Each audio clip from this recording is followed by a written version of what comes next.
Hai pemirsa, apa kabar Anda hari ini? Pastinya dalam keadaan baik-baik saja, bukan?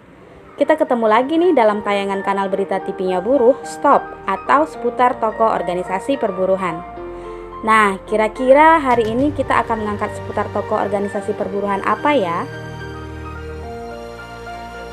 Nah, pemirsa, kali ini kita akan mengangkat tentang beberapa serikat buruh terbesar di Indonesia. Apa sajakah organisasi tersebut? Berikut kami tampilkan nama dan sejarahnya. Yang pertama ada KSPSI atau Konfederasi Serikat Pekerja Seluruh Indonesia.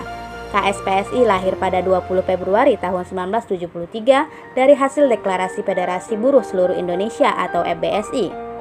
Pada tahun 1985, tepatnya pada Kongres kedua, FBSI sepakat merubah nama dan bentuk menjadi SPSI.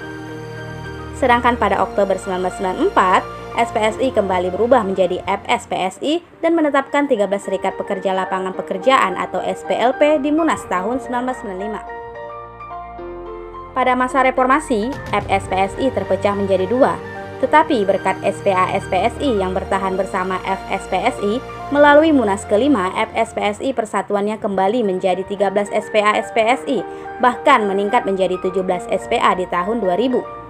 Di tahun ini juga FSPSI merubah bentuk menjadi KSPSI atau Konfederasi Serikat Pekerja Seluruh Indonesia dan SPA-FSPSI menjadi SPA-SPSI. Sedangkan KSPSI kembali pecah menjadi dua pada tahun 2005. Dan pada tahun 2008, DPP KSPSI yang sah masih eksis dengan Ketua Umumnya Yaakob Nurwaweya juga menyelenggarakan Kongres Luar Biasa KLB di Caringin, Bogor. Sedangkan di pihak kedua, melalui Rakernas di tahun 2011, merekomendasikan percepatan Kongres dan menghasilkan Yoris Raweyai sebagai Ketua Umum periode 2012-2017. Kini KSPSI dipimpin oleh Andi Gani Nenawea yang merupakan anak kandung dari pendiri KSPSI sekaligus mantan Menaker Trans RI. Yang kedua ada Konfederasi Serikat Pekerja Indonesia KSPI. Konfederasi ini terbentuk pada 1 Februari 2003 setelah dilakukan kongres pertama di Wisma Kinasi Bogor.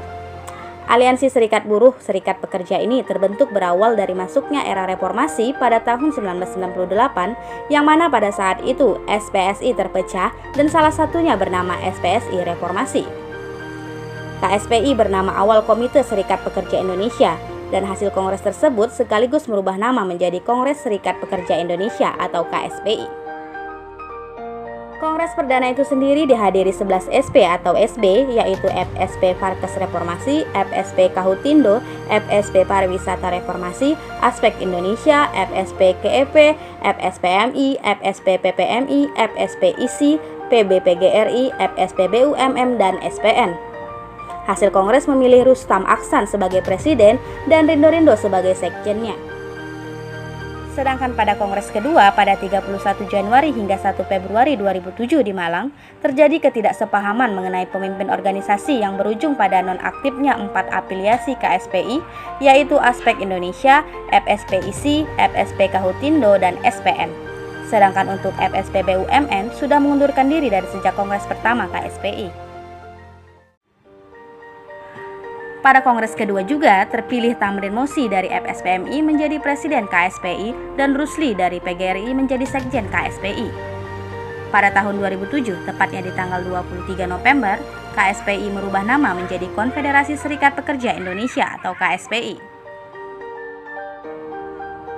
Pada Kongres ketiga KSPI yang dilaksanakan pada 29 Januari hingga 1 Februari 2012 di Hotel Grand Jaya Raya Cisarua Bogor, Aspek Indonesia, FSP ISI, dan FSP Kahutindo kembali bergabung ke KSPI sehingga menggenapkan jumlah afiliasi menjadi 9 federasi.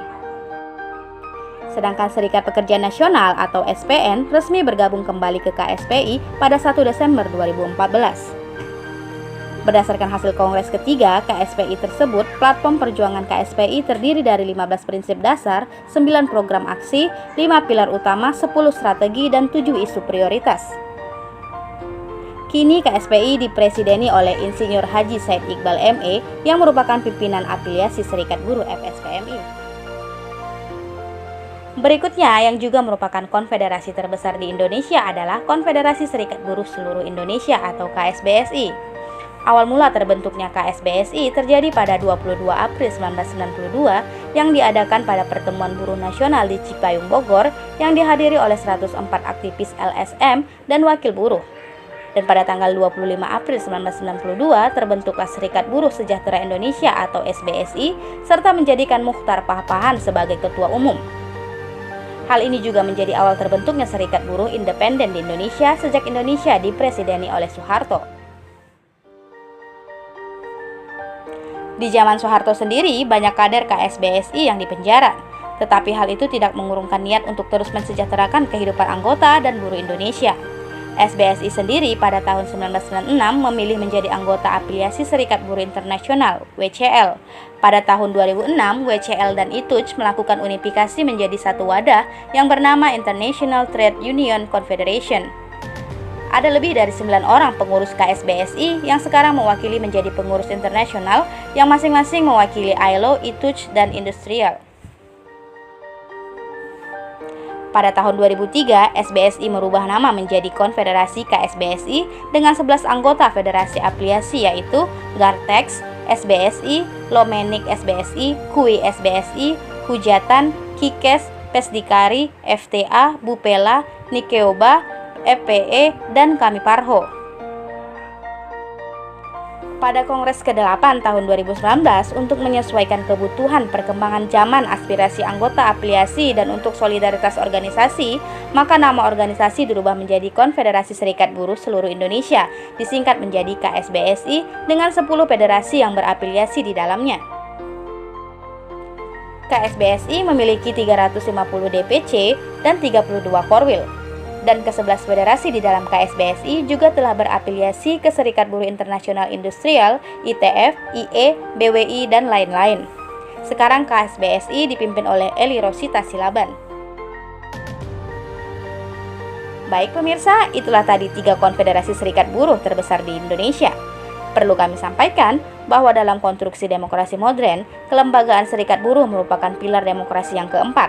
Dari partai politik, pers, dan civil society yang lebih terdahulu muncul. Kehadiran serikat buruh juga menandai suatu negara tersebut berciri demokrasi. Terima kasih pemirsa telah menyaksikan tayangan TV-nya Buruh yang tayang setiap hari Senin dengan mengangkat tema seputar tokoh organisasi perburuhan atau STOP. Sampai jumpa di lain kesempatan. Jangan sampai ketinggalan kabar terupdate dari kami ya. Terus subscribe, like, komen, dan share kanal berita TV-nya Buruh agar suara buruh terdengar seantero negeri ini. Bye!